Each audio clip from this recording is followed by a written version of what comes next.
Chapter 21. The New Home. You are listening at Novel Full. Audio. Layla's abrupt departure from the meeting room left the branch leaders in a state of shock and confusion.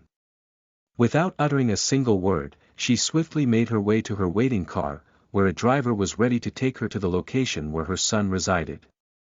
Previously, the moment Daniel fell asleep under her arms, they were able to safely travel into the private island Layla bought through a private jet she owned.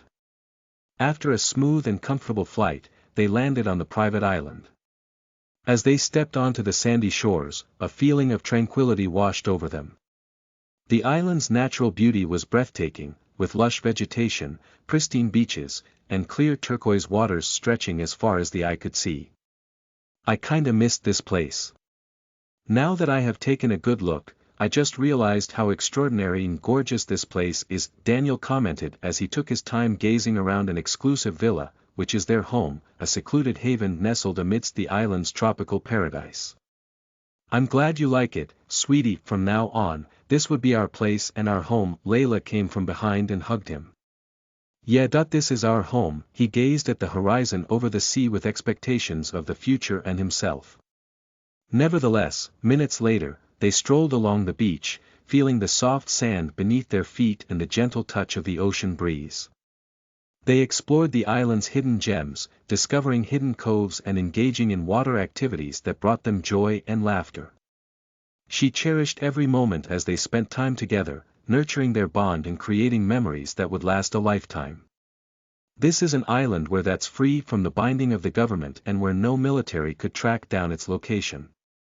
Due to the interference of technological advancement, Tess created, no unwanted visitors could land or even land afoot. Moreover, the island has been inaugurated with countless artillery hidden in any part of the island. Hence, only a dead man would wish to die on this island. It's a paradise where one wouldn't have to worry about laws as long as they didn't break them. Meaning to say, they have freedom unlike some who may be deprived of their countries. The island was known to have homed an overall population of at least 300,000. Eventually, they entered the villa. At some point, Daniel was alone in his room and without even bothering to knock on the door, she entered his room only to be greeted by an adorable sight. "Do you like the clothes I bought for you? Is it up to your taste?" Layla smiled while chuckling at her son who was admiring his new clothes on the reflection of the mirror. "Mom, you almost shocked me there. Can't you knock the next time you enter?" Why do I need to have your permission? Isn't everything mine to begin with?" Layla joked, and at the same time, the word "mine" was emphasized heavily as her eyes glistened while gazing at her son. Oblivious to her stare, Daniel continued admiring himself in the mirror. "I'm honestly quite fond of these clothes, and I wouldn't want to ask how much they cost, but still, what was it made from again?" "The nanotechnology Tess created," Daniel asked. "Oh. Even you know about Tess? I guess it isn't surprising if it came from the future." Layla had no more doubts about his son's origin, and it was time for her to converse about the plan. Walking towards his bed, she sat down comfortably, and after watching him become fond of his new clothes, Layla took a deep breath and called out to him. "Son, if you knew the name, Tess, then, you'd probably have heard or known about the remaining branch leaders, and my plan for the future is to rule over the world, right?" Daniel stopped his acts of admiring and chose to face his mother with seriousness. Shocked beyond her core, Layla's eyes waver with her body trembling as she bit her lips. "So that even you know about that too?" She faced her head down to the floor as she became disappointed in herself. It felt like what Daniel revealed was taboo, and she closed her eyes, afraid of the answers or words he was about to say. "No, I don't think the word 'no' is the right word for it. Perhaps 'ignorant' is the right word." Daniel sat beside his mother and released a sigh that contained a mixture of feelings before he held her hand. "Sweetie." Surprised by his sudden act, Layla looked into his eyes and became stunned by the clarity of it. She thought those eyes would contain ridicule or even disappointment. But instead, it was free from judgment. In the future, it's more precise to say that before I had returned, I was an ignorant person that didn't realize how fortunate I am. All this time I had been feigning and running away. Perhaps at some point in time, I may have realized it, but my hatred clouded my judgment, and now after experiencing everything, I know how ambitious you are, I know what struggles you had to go through, and I know every single bit. Layla at this point was scared to know what her son would think of her. Will he judge me? Will he hate me? Will he leave me? Countless questions kept roaming around her mind, and her body weakened due to the fear of her son hating her. But she was wrong. Just like what you have promised to me, this time, I won't let you shoulder it all alone. I don't care for one bit what you're going to do or what kind of person you are.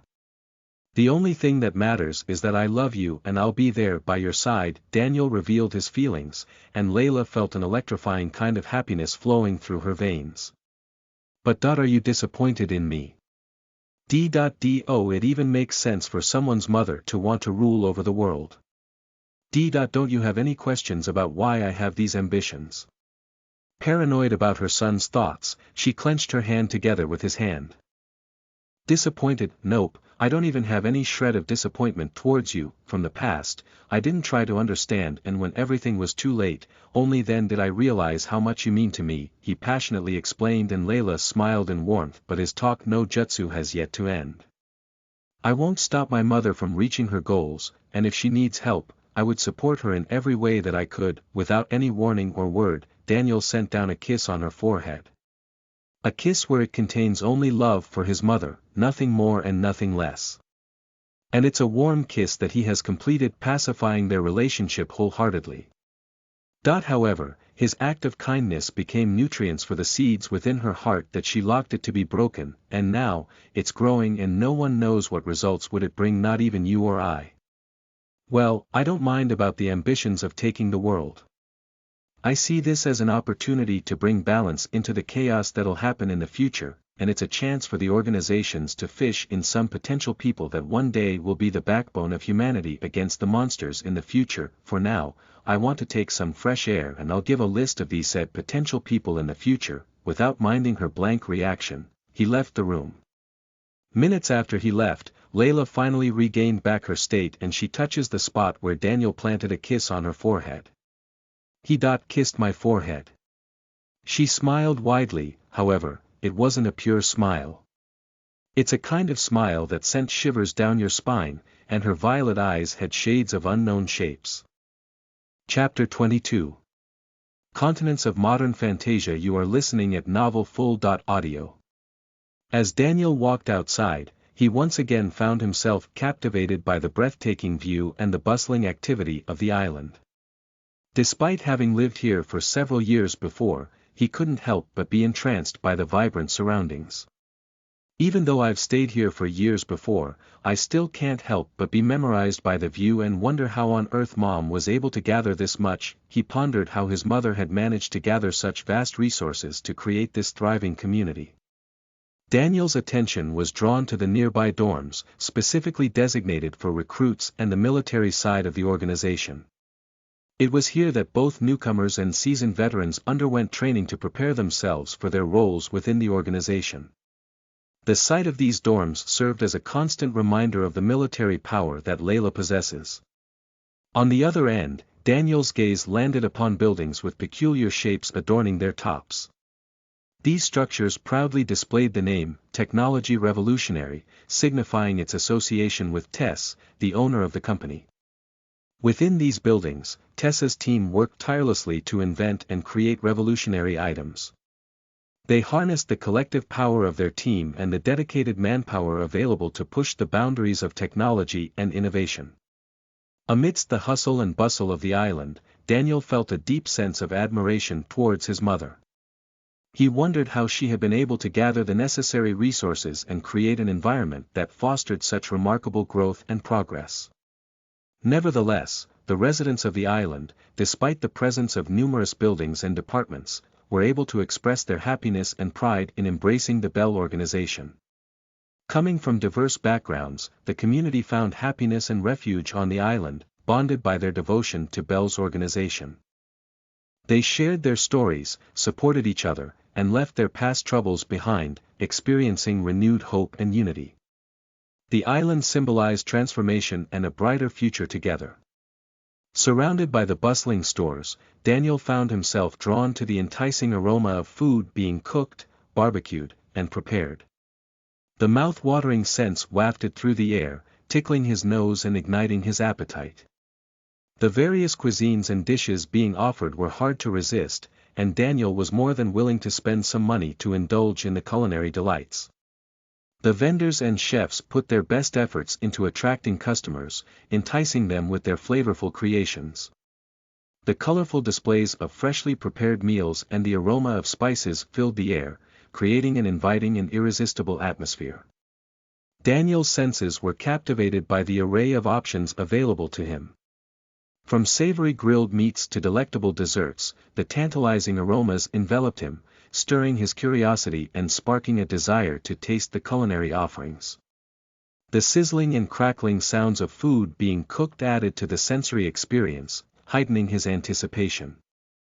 The merchants and food establishments knew the power of the aroma in attracting customers. The artful display of ingredients and the skillful preparation techniques further enhanced the appeal. "Boss, can I have some skewers of meat right away?" Daniel ordered as he sat down in one of the food stores. "Right away." One of the waiters quickly noted and rushed in to get the order prepared.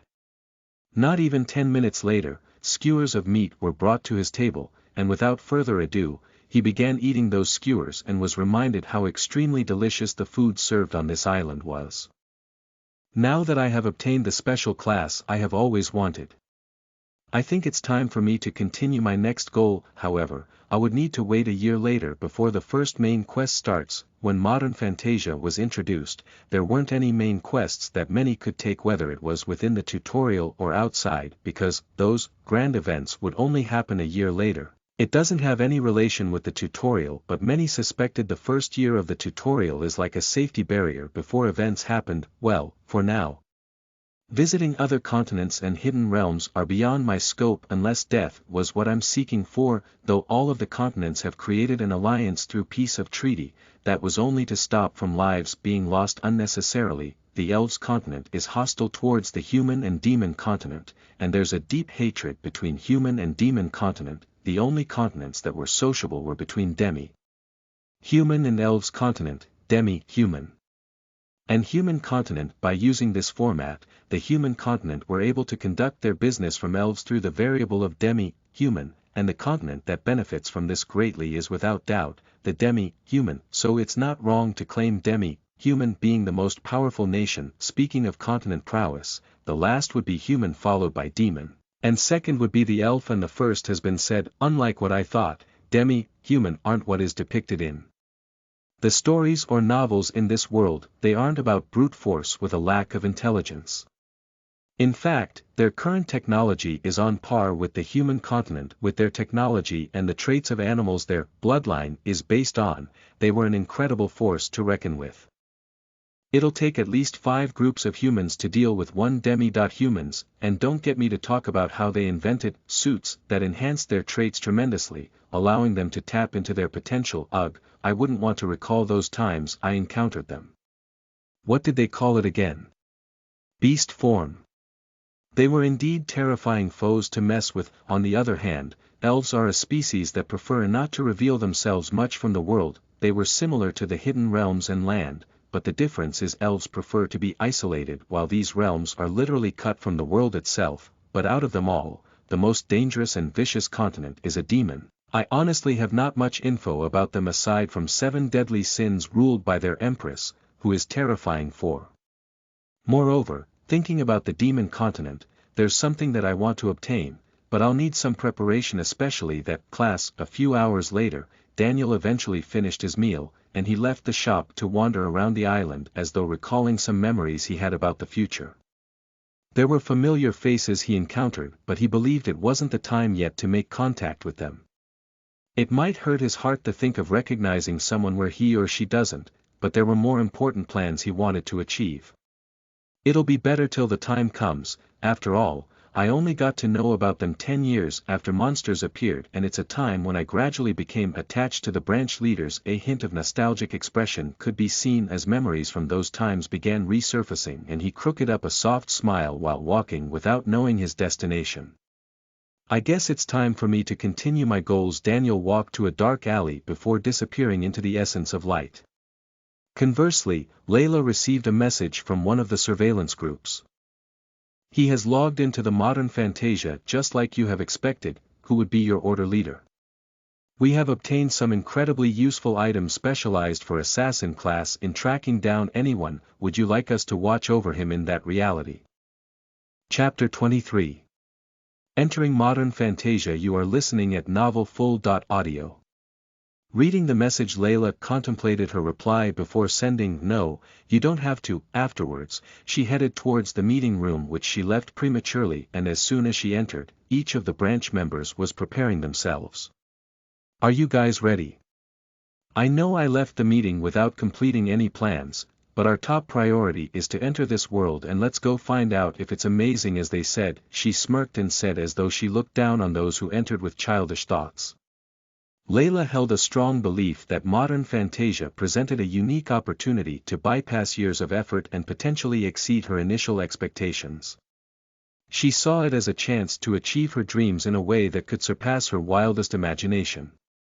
Moreover, because of Daniel, her expectations of modern Fantasia grew incredibly, and it strengthened her goals and ambitions to rule the world. If before, she'd be hesitant about the risks, but now that her son has aided in her ambition, she was informed and awarded of the risk behind the unknown. With that, she hopes to propel further and become and achieve an unstoppable force in the whole world. Yes, ma'am. I can't wait to see what would modern Fantasia be like. Does it contain fantasies I dream of? Aria excitedly jumped around with her bubbly pink hair bouncing.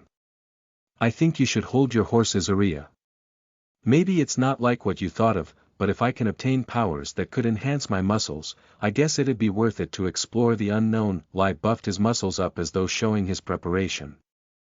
I can't believe that after all these years, I finally can enjoy a new adventure despite living in these old bones of mine. What hidden adventures could the world store for us?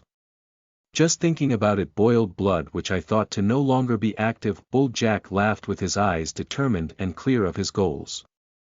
Does that mean I can do whatever I want? I've been holding myself back from all this time. Does that mean I could unleash the hidden lust within me? Farah licked her lips seductively as she thought of unleashing her pent-up frustration. Farah, you should be clear about our goals this time, and modern Fantasia doesn't allow you to interfere with the world too much. According to the members we sent out to explore, there's already news of people being struck by lightning when they tried to murder people of the modern Fantasia, Tess exclaimed while adjusting his specs. All of you, this isn't any playground to play. Modern Fantasia is a land of stimulation that we have yet to uncover. In this kind of situation, we should at least not let our guard down, Marco said firmly. I agree with Marco's viewpoint.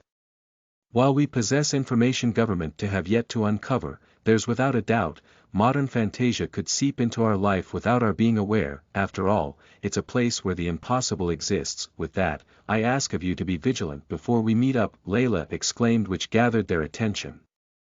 Happy adventuring to all of you, she gave a wave of goodbye before logging into that reality. Seconds after she left, one of them began deconstructing into the essence of light. Data conversion has been completed. System lag. Error. At 9% $9, #@. An unknown sovereign locked in the modern Fantasia has grown its interest in your existence, and your friends who were transported into the sovereigns that were interested in them. Do you accept the invitation to its realm? If you reject, this opportunity won't show itself again. What in the world is going on? Is this supposed to happen right after logging in? Layla became stupefied by the sudden reaction of the system. Supposedly, she should have teleported into a safe location belonging to the human continent according to intel. However, an unknown outcome happened. So to summarize all of this, it seems like my first time in teleporting has activated a hidden occurrence similar to the existence of a unique quest. Layla recalled from her son that there were a number of times when players received a unique quest despite not performing any noteworthy actions. Am I the lucky one? Should I accept it or not? And if I don't, this opportunity won't rise again, but I'm worried whether it's a trap. And the word error doesn't seem like a good omen, she contemplated with points to judge whether it was a good choice to accept the offer. To add on, it's suspicious that the tutorial wasn't offered up to her. Hence, she suspected that there must be something wrong. However, when she considered Daniel's reveal of the future, she believed she needed to accept this fruitful choice.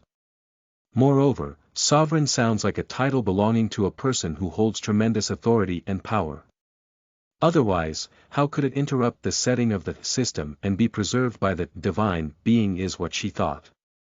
If this opportunity will grant my wish to come true, then it's worth it to walk through the path of this choice that will be ahead of me. Layla prepared herself before agreeing, and the next thing she knew was appearing in unknown ruins of the land with broken statues.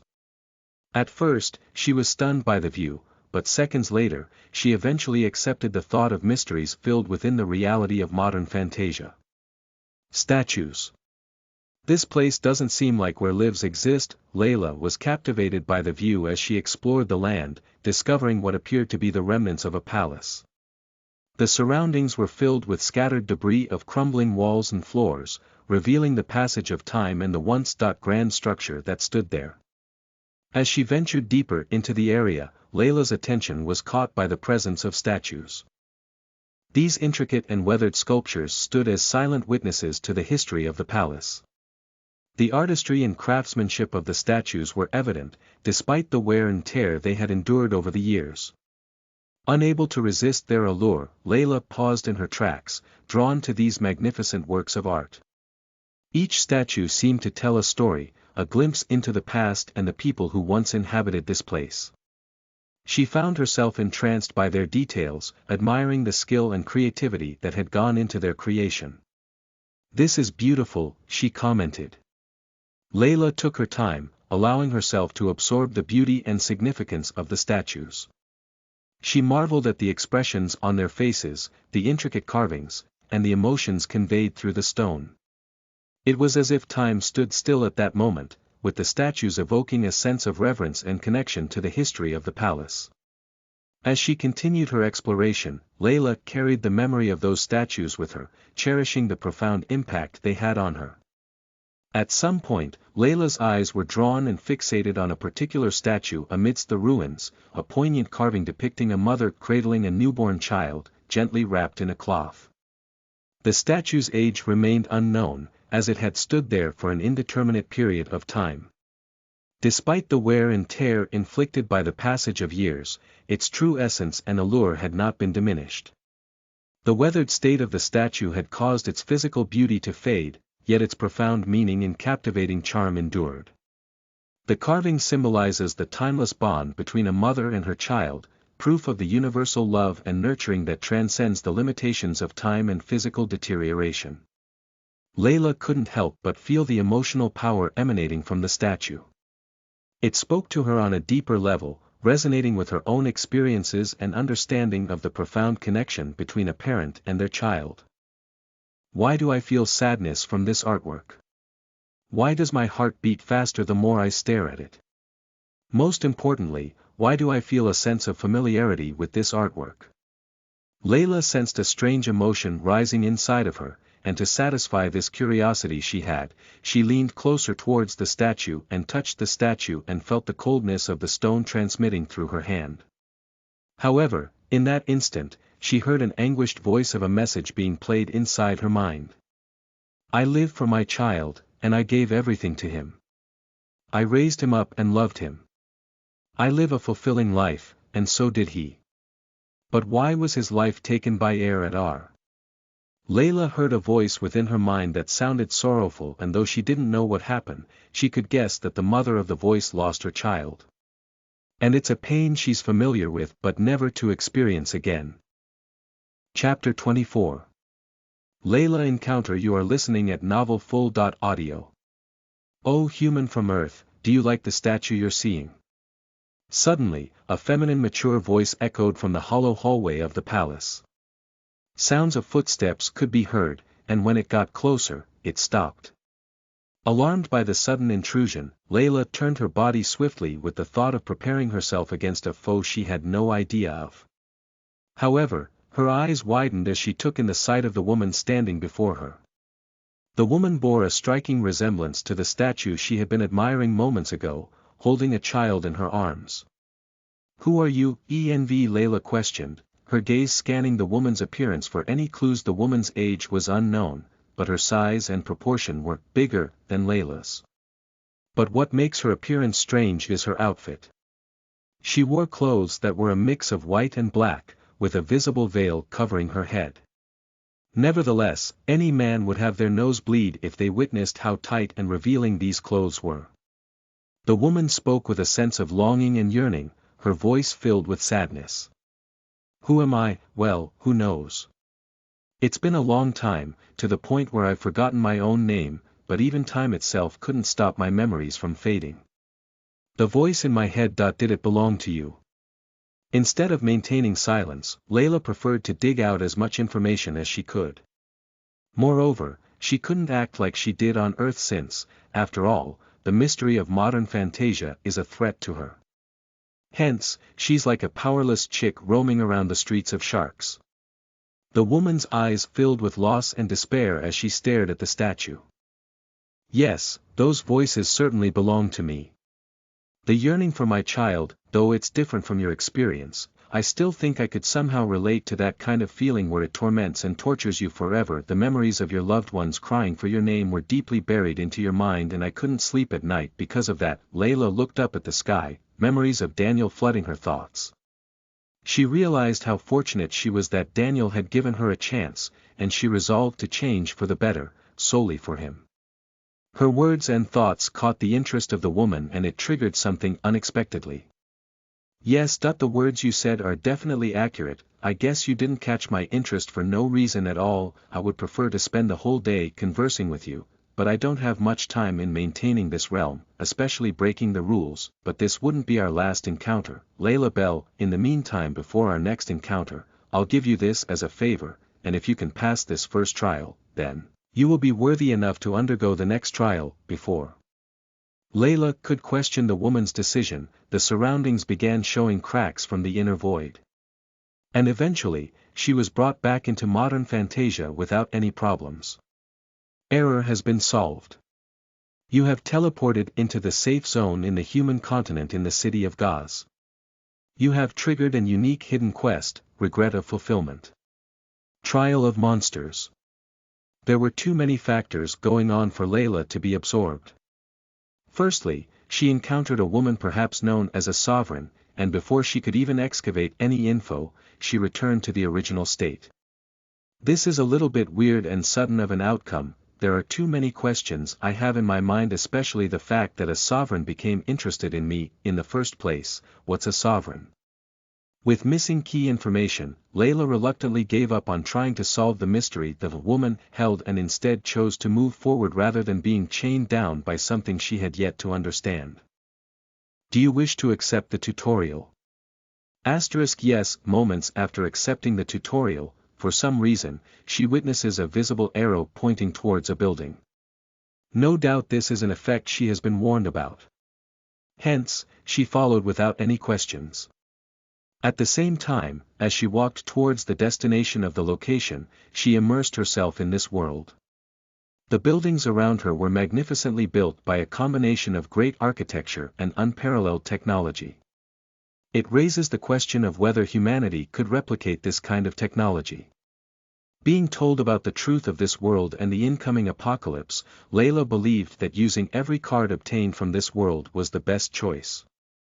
However, it'll take some time before one day, this technology could be replicated by her organization. Eventually, she arrived at a building with a logo that speaks about the content of the building. Hunter X Guild. Is this the place I'm supposed to arrive at? She muttered with lots of thoughts within her mind. Peeking through the building, she saw versatile kinds of humans and species celebrating through a tavern where the waiters provided beers and food for them.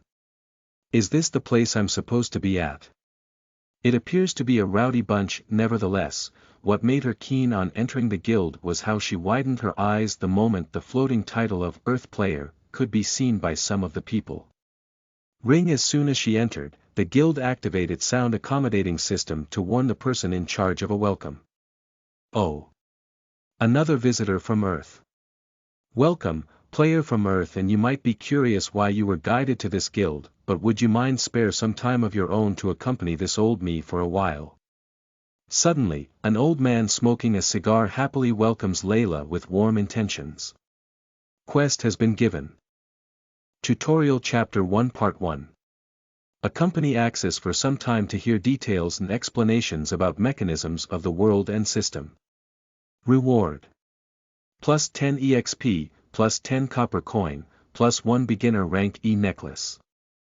Chapter 25. Marco's Strange Encounter. You are listening at novelfull.audio. Chapter 25. Marco's Strange Encounter. Quest for Tutorial Chapter 1 Part 1 has been completed. You have received plus 10 EXP, plus 10 copper coin and plus 1 beginner rank necklace, which has been transferred into your inventory. Congratulations, you have leveled up to 2 and has obtained 5 stats point. Layla followed Axis, the one who greeted her the moment she entered, which forced her to accompany him due to the tutorial quest given. Well, most of the explanations he offered were basically basic knowledge of the system and the world. Hence, it's only been 10 minutes since the quest started and it had ended. Well, with that, I explained most of the necessary information about the system and this world, and to further enhance your knowledge, you should run over there for more stuff to learn. Axis pointed to someone behind the bars, and afterwards, he got up from his seat saying farewell to Layla before he walked away. You have received quest for Tutorial Chapter 1 Part 2. Tutorial Chapter 1 Part 2. Look for Ren somewhere in the guild and inquire about the quest. Reward. Plus 10 EXP, plus 10 copper coin and plus 1 beginner ring. 4 hours later, Layla spent those hours to nothing but listening to knowledge and information which she knew of. However, due to the sake of listening to the quest, she had no choice but to hear them out. And now, all of the guild members were already known to her. Moreover, she suffered headaches at the thought of how the situation wasn't going anywhere. What's worse is that she overheard a conversation about some players who weren't allowed to hunt the monster till they unlocked Tutorial Chapter 2 Part 1.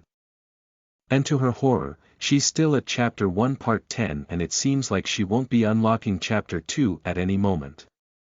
Sigh, I never thought the pace would be this incredibly slow, and I wouldn't want to think how this tutorial is going to last for a year before I'm completely free. Before continuing back to the quest, she took a break to cool down her patience while gazing through her stats. She was now level 5 and her total stats points were 20. However, unless she obtained a class, she wouldn't mindlessly place these points which were impossible to obtain in any other way. After all, small mistakes in allocating them could determine the path she will take in the future. Moreover, these tiny details are something a beginner made as they weren't truly aware of how serious their choices would be. But it will be some time before I embark on the path of hunting down monsters. On the other hand, a strange phenomenon was happening to the rest of the branch leaders who experienced the same outcome as Layla when they entered Modern Fantasia for the first time. Data conversion has been completed. System lag. Error. At 9% $9, hashtag. An unknown vengeful being has become interested in you and has invited you to enter his realm. Do you wish to enter? If you reject, this opportunity may never be offered again. A strange prompt popped right in front of his eyes, which Marco found completely strange than what he had been informed of. What in the world is this? I thought I should supposedly appear in this stimulation. I never heard of a bug happening. There were doubts, however, his instincts were telling him not to miss this opportunity or else he would regret it. Moreover, his instincts never failed him once, just like the time he fought with Layla when the result was an overwhelming defeat. I don't want to be reminded how the monster of she is. He shriveled for a moment. Nevertheless, he accepted the invitation from a mysterious being, and right before he knew it, he teleported into a land where there was nothing but ruins, no, a village where it had been massacred. This is not like what I thought turned out to be. Marco treaded cautiously through the desolate village, a surreal landscape painted with eerie stillness. The absence of life was uncanny, with no bodies, only sinister splotches of blood splattered across the ground and buildings reduced to charred husks. The air carried a heavy weight, laden with unanswered questions that swirled in Marco's mind. Why had he been teleported to this forsaken place? What purpose did this haunting scene hold? Noel Dem, his brows furrowed as he scanned the blood-stained ground, trying to decipher the chilling narrative etched upon it. The village's agony was palpable, a testament to an unforgiving assault that had torn through its heart. Yet, the motive behind this carnage eluded Marco's grasp, a riddle left unsolved. Lost in thought, his senses heightened, catching a flicker of movement at the edge of his vision. Who is that? Marco's attention was drawn to a lone figure standing amid the destruction. Despite feeling a mix of anticipation and unease, he approached cautiously, wanting to know who it was. As he got closer, the silhouette became clearer, but a sense of unease settled over him. He felt a deep, visceral fear like never before, sensing that this person could end him in an instant. For the first time since his previous defeat, Marco's confidence wavered. A man sat atop a heap of splintered wood, his gaze transfixed on a specific point within the ruins. If one were to encapsulate his appearance, Spartan warrior would be the closest descriptor. Yet, what truly set him apart were the crimson markings etched across his skin, a visual declaration of his mystic connection to powers beyond comprehension. Twin blades, their edges adorned with chains, rested at his sides, instruments of potential destruction. I've been sitting down on this wood for who knows how long. If things hadn't gone wrong, perhaps, I could have lived a better life, and now with this regret I have, there's only vengeance for blood. Without any warning, the being spoke as though he expected Marco, which greatly shocked him for a second. He didn't know what route should he take, but at the same time, he believed it was not bad to have some company. Vengeance, that word is something I wouldn't say I'm not familiar with, and I think I could relate somehow, Marco replied, and memories he didn't wish to remember surfaced. So even you recognize this feeling, a feeling where you thirst for someone's life to the point that you would do anything to chase it. I guess it's a feeling that many wouldn't understand, but I know how much vengeance could change a person's life, and I thought I would lose my mind to insanity before I found a reason to live again, Marco said. I see that. I guess I didn't choose the wrong person at all. So tell me, Marco Kale, do you think if I found a reason to live, my vengeance could disappear? I'd have no idea. Vengeance in a way is something that gives you a reason to live, whether it's good or bad. It gives a certain sense of who you and your sole existence, and at some point in my life, I questioned myself, are my loved ones proud of doing what I'm doing? It's a question till today I don't have any answer to it, but after all this time, I believed living is the only way to respect and honor the lives of our loved ones given to us. At least with this, our loved ones are assured of the way that we live. Marco spoke from the bottom of his heart, where he has come to peace with his past. Chapter 26. What is the future? You are listening at NovelFull.audio. To live for our loved ones, huh? The words escaped Marco's lips, his voice tinged with a mix of contemplation and surprise. I suppose it doesn't sound as bad when put that way, he continued, his gaze fixed on the enigmatic figure before him. Your ability to retain your sanity through all this amazes me, Marco. Is it because of Layla? The being shifted, his form turning to face Marco, and the impact of his words reverberated through the air. The mention of Layla, a name intertwined with Marco's past, struck him like a bolt of lightning. How could this be known about Layla? It was a secret known only to him, a secret he had never shared. How did you know? Marco was astonished and skeptical as he gazed at the being, his brows furrowed in confusion. A wry smile tugged at the being's lips, his eyes holding a glint of knowledge that sent shivers down Marco's spine. My eyes grant me glimpses into the memories of those beneath my realm, he explained, the revelation sinking in like a weight. In other words, Humans like you stand exposed before me, their thoughts and memories laid bare. He explained. Marco's mind whirred, absorbing the implications of what he had just learned. So why did you extend an invitation to me? He inquired. The being's demeanor shifted, a trace of agitation entering his expression. I wonder, he questioned himself. Perhaps I no longer wish to observe from the sidelines. I offered you a way in, a chance to change the future. Marco's mind raced, piecing together the puzzle laid before him. He could choose to dwell on the hows and whys, but in the face of this enigmatic being, acceptance seemed the wiser course. What did you mean by a chance to change the future? He questioned. Though I would prefer to spend some time over the explanation, I don't have the luxury to do so. However, remember these words, Marco Cale, for your past not to happen again, you need to be stronger, which is why this will be the first step to it. Hey. Before Marco could point out what was happening, his surroundings began distorting as his body was stretched across a dimension of the unknown. It was only a millisecond and he somehow appeared on land where cities of evolution were built. Error has been solved. You have teleported to the city of Oru. Congratulations, you have triggered a unique hidden quest of vengeance of hatred. Trials of blood. What in the world was all that? Marco muttered. It all seemed surreal and real. In another part of the vibrant city of Jua, Lai was filled with wonder and confusion as he watched an otherworldly figure appear before him, holding a majestic golden sword. This radiated a timeless grandeur, capturing Lai's attention. Unlike Layla and Marco's encounters, Lai had a conversation filled with optimism and enthusiasm.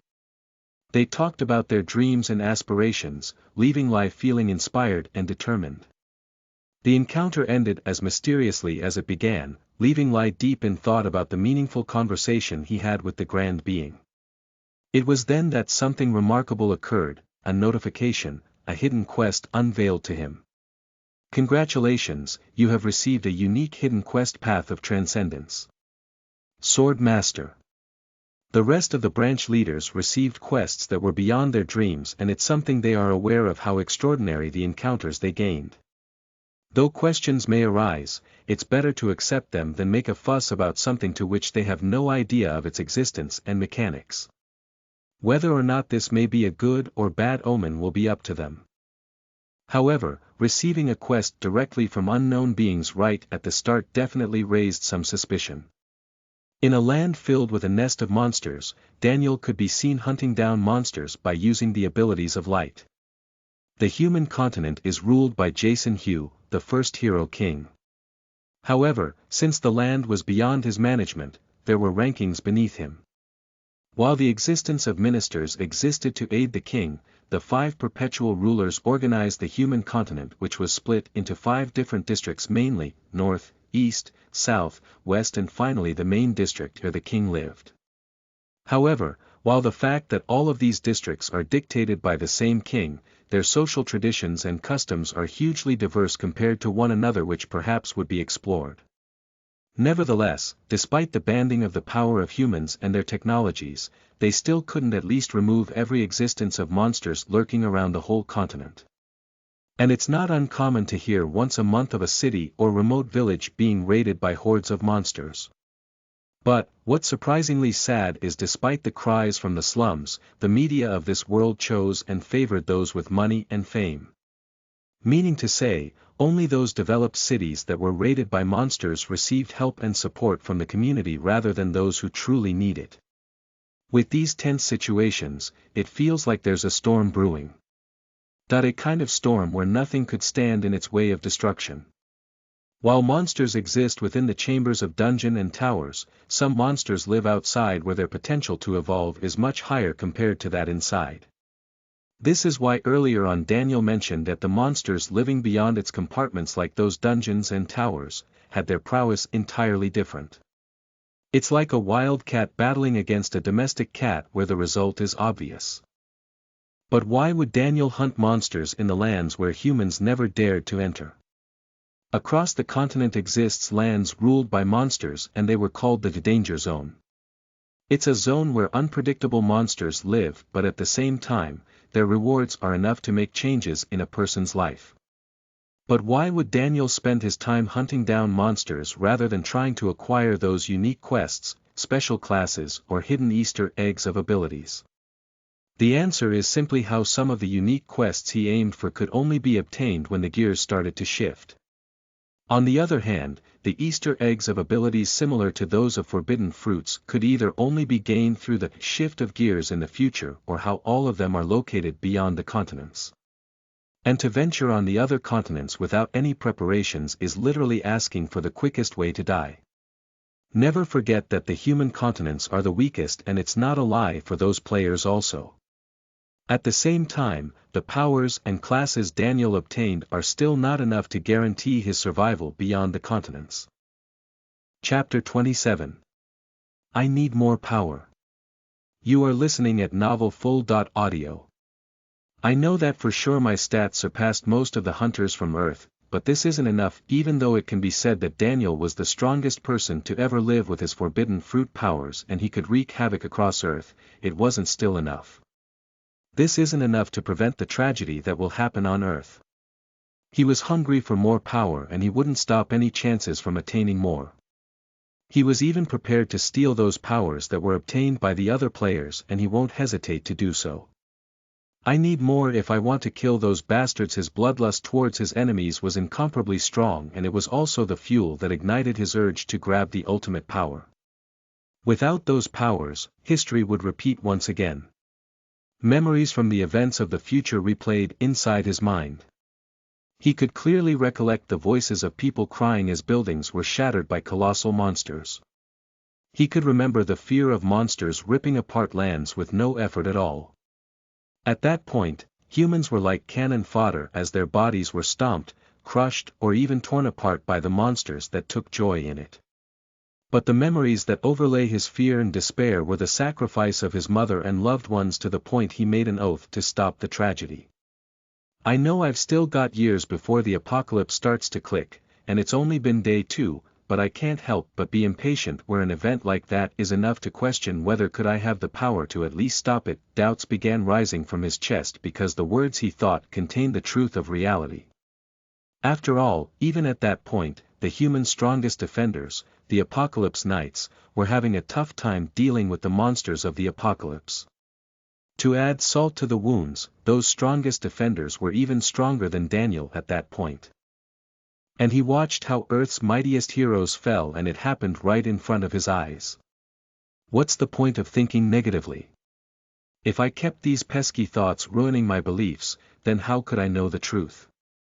Only I, myself, decide the ending. He encouraged himself with positive thoughts as he walked across the land known as Danger Zone. In the Danger Zone, due to the inhabitants of monsters and the influence of their energy, what grew in these lands was a forest that seemed eerie, as though it was hunted by vengeful spirits. With dried and crooked vines around the land, it's land where most hunters or even players dared to venture without any preparation. After all, the Danger Zone isn't famous for its inhabitants of monsters but also for the hazard of traps hidden all around. Still, Daniel's goal for the next 1 year before embarking on his real journey of attaining powers is to gather as much as cheats as he can. The fundamentals of utilizing abilities from the forbidden fruits are 2 factors, imagination and control. Imagination is in a way image of a result to which I want it to be. On another hand, control is more of outputting the oil it needs. For example, I could summon a huge pillar of light, however, the damage output could be controlled by channeling how much of light essence I input at the same time. If I remember correctly, the tutorials will teach the players about the usage of mana, utilizing in a way where we could create sets of attacks or defense without any skills, and that method is called Nen. And in the future, forbidden fruits users discovered that they could manipulate and combine the abilities of their fruit and their mana to create a far spectacular and superior of their own forbidden fruits abilities. Of course, having said that, light incarnate grants me immunity to physical damage. However, what happens if I could control light itself into something incomprehensible? To show that into action, it would be something like this. In an area where there's not a monster within 100 meters, Daniel gathered the essence of light within his palms. To create something that's beyond his understanding, he'll need to input as much essence as he can gather within the palm. As the sparks of light began gathering, they infused together before forming a small orb within his palms. Others may be disappointed with the lack of cluster the miniature orb has. However, few could know the devastating effect this small orb possesses. No one but Daniel has realized what kind of light orb he created. The terrifying deal the orb has is enough to obliterate a mountain. But other than that, what does this have to do with Nen? The answer to this question would be how Nen has different forms and types. With each discovery in hidden powers lurking around modern Fantasia, there isn't any day without discovering different combos of power. In this case, by utilizing one's own mana, one could diversely operate it in their own way. Whether through attacks, enhancement towards objects or even creating a submissive aura.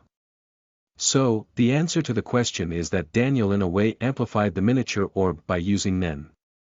Mana in a sense is a kind of energy reserved in part of our body, it's pure energy that allowed us to execute skills by converting mana. However, forbidden fruit abilities are mysterious enough that even the most high-ranking scientist couldn't discover the secret of it, but they had a hypothesis where forbidden fruit abilities manipulated the very essence of it, meaning to say, all of the light I control and created is the existence itself, and it's not by converting or exchanging. It's a matter of pure essence itself. However, here's the question, if the essence of light is pure, what would happen if it communicated with mana energy? And the answer to this is just like how some chemistry reacts, both mana energy and light would react, creating devastating effects. Nevertheless, the only downside is the consumption of mana, but that isn't a problem for me, Daniel thought as he stared into the brightness of the miniature orb. And without any warning or mercy, he threw the orb towards part of the forest. Boom! A massive light pillar exploded and spread towards the surroundings, causing damage beyond measure. The sound of monster cries could be heard as they panicked and ran away from the danger. However, the aftermath of the explosion caused a fire to spread all over the affected forest. What is left from the explosion is obliterated the ground as there was nothing left but burnt ground. Chapter 28. Time to hunt. You are listening at NovelFull.audio. In a mesmerizing display, the monsters caught within the radius of Daniel's miniature orb met a swift and decisive demise. Their forms disintegrate and fade away as if they were never there. Congratulations! You have decimated hundreds of monstrous foes, propelling your level to an impressive 171. Your efforts have also granted you 50 valuable stat points. It was essential to note that the creatures dwelling within this perilous zone were anything but average. These were beings of extraordinary might, capable of effortlessly erasing players exceeding level 100. Yet, they were powerless against the onslaught of a seemingly unassuming orb. It just shows how well these forces work together. Despite the anguished cries and resonating roars that echoed through the battlefield, Daniel's heart remained cold, untouched by pity or empathy. His emotions were dominated by an unrelenting animosity towards these monsters. To him, monsters were a symbol of never-ending evil, bringing only destruction wherever they went. They caused so much harm that even the demons, known for their own cruelty, hated them too. But besides his special abilities, he was eager to try out the new class he got from the tower. And it's perfect to try in this land. The simplicity of this land is that the deeper you go, the more powerful monsters will be discovered, and it's quite mind-blowing how its entrance contained level 100 monsters. With each footstep he takes, he ventures deeper into the forest where the land becomes more estranged than the eerily entrance. It's a land where everything seemed weird and otherworldly that fits into the category of fantasy. As far as Daniel remembered, he was awed by the massive power the original owner of Dark Sovereign possessed. In fact, this class shouldn't exist at all since it definitely has the potential to destroy Earth itself. After all, Dark Sovereign's main abilities lie in the power of necromancy. Of course, within the vast land of modern Fantasia, there are bound to be abilities that lie in the hand of necromancy. But without a doubt, Dark Sovereign is the #1 factor within the use of necromancy. It literally broke every threshold and limit of what necromancy should have. For example, normal classes beneath Dark Sovereign have a limitation in the number of its undead. Another limitation is the absurd mana consumption, which is why nobody unless in any circumstances or advantage would choose necromancing. On the other hand, it still depends on each person's creativity whether a mere necromancy class could rival those above. For some information, the only necromancy or undead class that rivals the potential of Dark Sovereign would be Overlord, the King of Undead, and the supremacy over dark spells. With such existence of class, Daniel thought of obtaining it one day, hoping to fuse it both.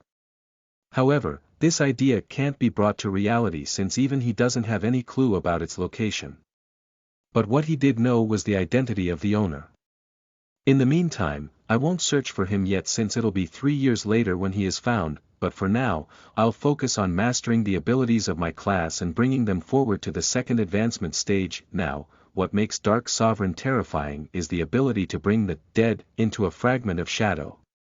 However, these shadows are neither dead nor alive, they are simply a record of their existence with a sense of absolute loyalty towards their lord. And the main factor about these shadows is that there's no limitation in raising the dead as long one has mana. Stopping his tracks amid the forest, Daniel tried to sense the monsters hidden within the surroundings in the hope of a monster that caught his eye. After gaining the abilities he wanted, he believed it was time to sharpen his senses to hone the survival skills he was dependent on once. All he needs to do is to create a barrier of mana where upon coming into contact with a living being, he'll be notified of their location. It's similar to a map deep inside his mind. But this method has a weakness where any living being who comes across this barrier will be notified of Daniel's presence. It's a double-edged sword only to be used towards enemies who are weaker than you. Or else, it'll be asking for trouble from a troublesome foe. Nav-om at first, his attempts were failures since it's been a long time since he last used it. Hence, it few minutes before he eventually created a barrier by using the knowledge of Nen and spreading it out to the surroundings. The bigger the expansion, the more the consumption MP will be. Within a few seconds, coordinates were detecting some life force within the surroundings. Without wasting any more time, he sprinted while leaving behind a heavy dent of footsteps. With his maddening number of stats, his sheer prowess is enough to lift a truck with one finger. And his speed could outrun the fastest car on Earth. Eventually, he encountered a monster. A monster that was known as Caxer, named for the elemental powers held within each of their 2 heads. These creatures boasted sleek black fur and stood as colossal as elephants, their foreheads adorned with imposing horns that gleamed with a dangerous glow. Renowned for their ability to harness various elements, these 2-headed monstrosities held dominion over their surroundings, capable of overpowering players at equivalent levels. Daniel's intuition and acute senses hinted that the Caxer before him was at least level 200 or beyond, which was incredibly high, but he was not afraid. Chapter 29. Easy Hunt. You are listening at NovelFull.audio. Standing right in front of it, Daniel gazed up at the towering behemoth before him. The Caxer's sheer size was staggering, its colossal form stretching skyward like an ancient monolith. The monster's black fur seemed to absorb the ambient light, giving it an aura of darkness that contrasted sharply with its surroundings.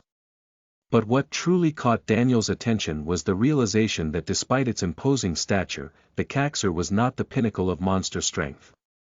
Some creatures were even larger, their forms reminiscent of mountains, while others possessed more potent abilities despite their smaller frames. The very concept was mind-boggling. The idea that a monster's power could be linked to its size seemed both arbitrary and intriguing. BDNVL.M. It was a harsh reality that underscored the brutal hierarchy of this world.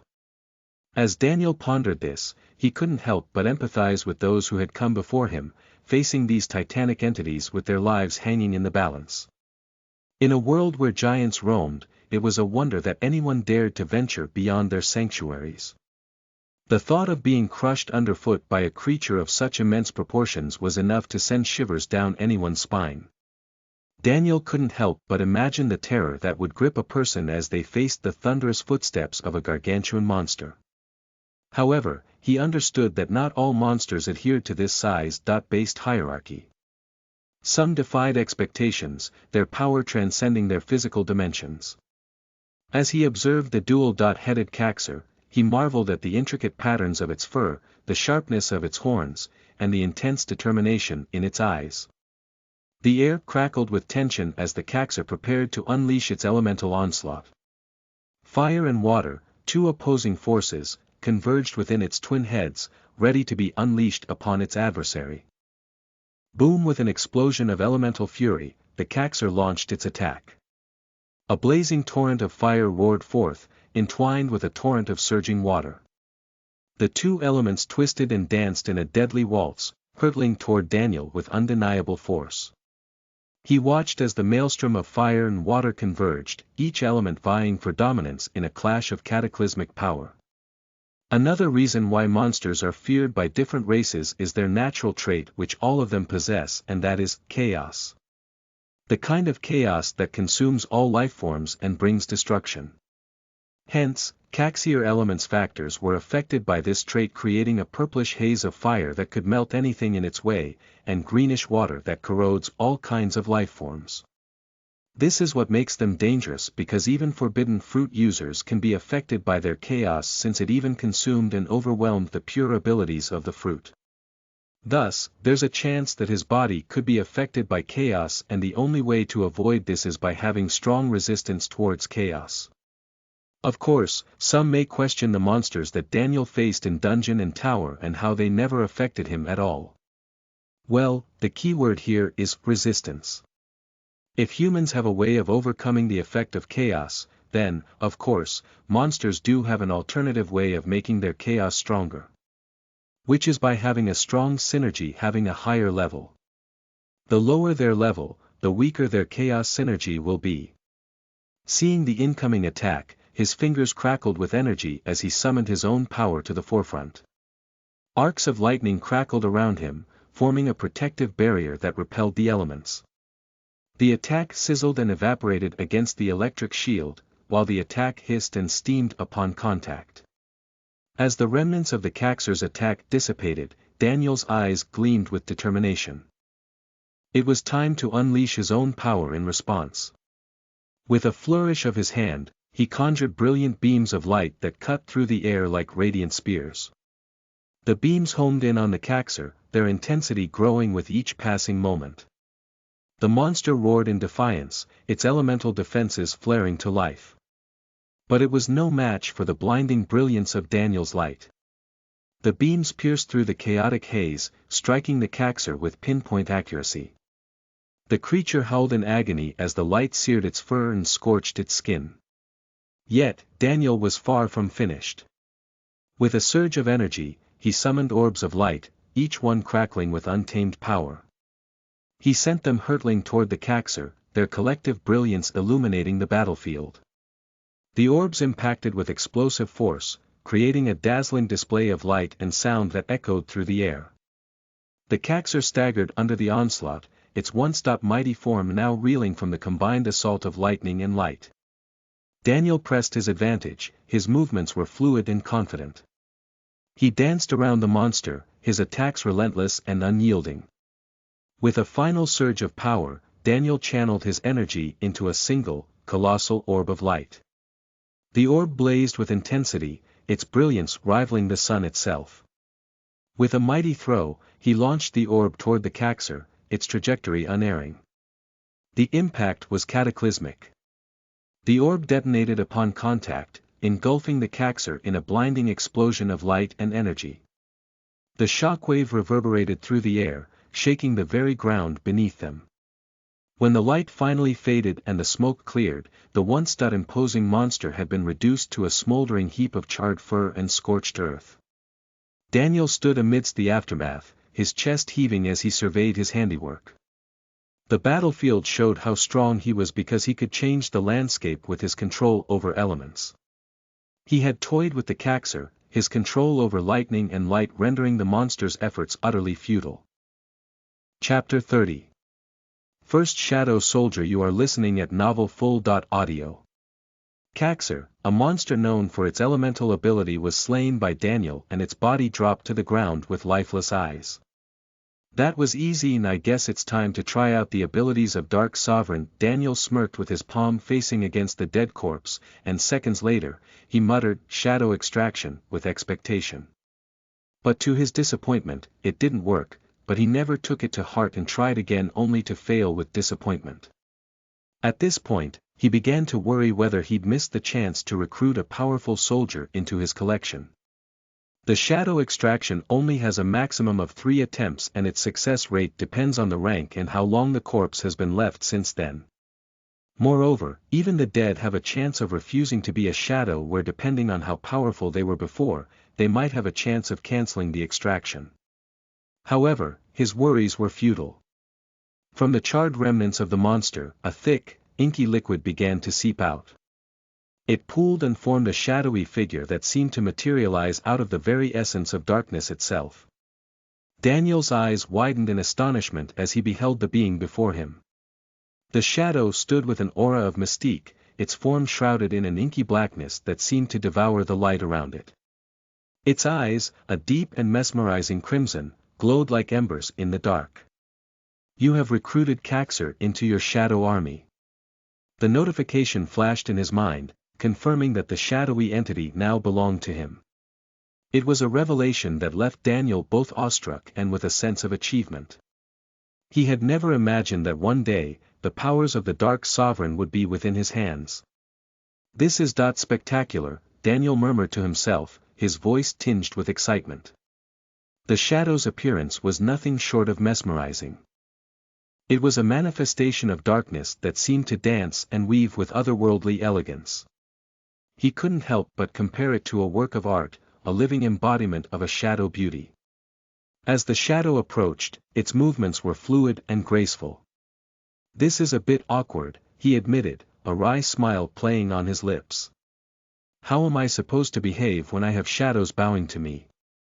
The concept of leadership and authority was a realm he had never truly ventured into. He was more accustomed to being a lone adventurer, relying on his own self to survive.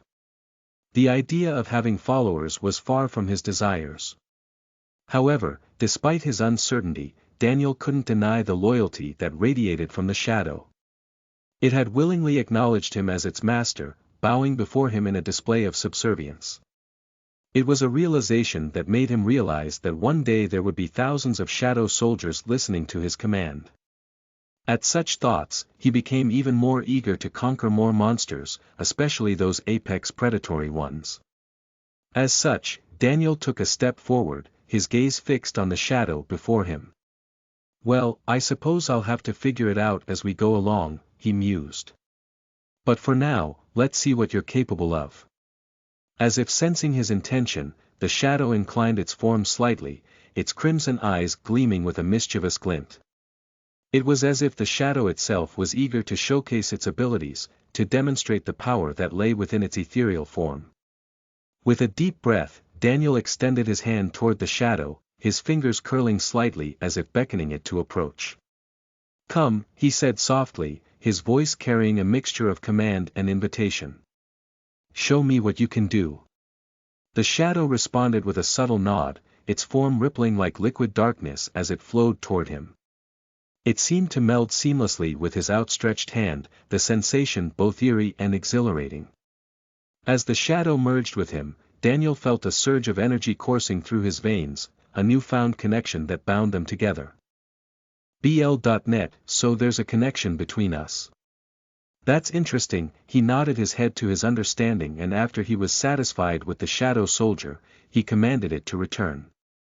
Return to the shadow realm. As though acknowledging the words of its master, the shadow lifts its head up before nodding in agreement. The next moment, the ground beneath the shadow overflowed with darkness. It was like mud that devoured the shadow slowly, and afterwards, the shadow remained in the shadow realm till further notice. Shadow realm is a world or perhaps a space made from darkness where beings of shadows reside and stay till they heed the call of their monster. And in the meantime, Daniel began searching for monsters to recruit. However, instead of recruiting those monsters similar to Caxer, he chose the weaker ones since he wanted to fulfill his dream. A dream he used to have when he remembered the sight of the original owner summoning millions of monsters, creatures, and other living beings onto Earth as they fought against the monster of the apocalypse. It was a breathtaking sight that he wished to recreate. Walking towards the safest part of the danger zone, Daniel encountered a group of monsters known as Apet. Monsters were infamously known for their hunting techniques. There were monsters that preferred to hunt their prey in groups rather than alone, and Apet is one of them. Usually, encountering a monster randomly would most likely be numbered to 5 or less. Well, that's also depending on the location itself. But for Apet, you wouldn't find their numbers lesser than 10. In fact, the average number would be 25 at least.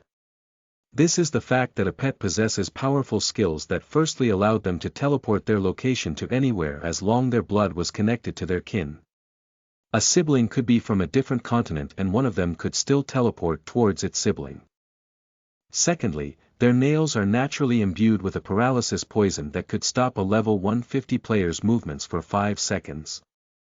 They were terrifying foes to deal, and most players avoided trouble with them if they could, since no one knows how many Apet are there in the world. It's even terrifying to imagine that all of them were connected to one another. Having said that, Apet is only feared for their teleportation ability and not their prowess.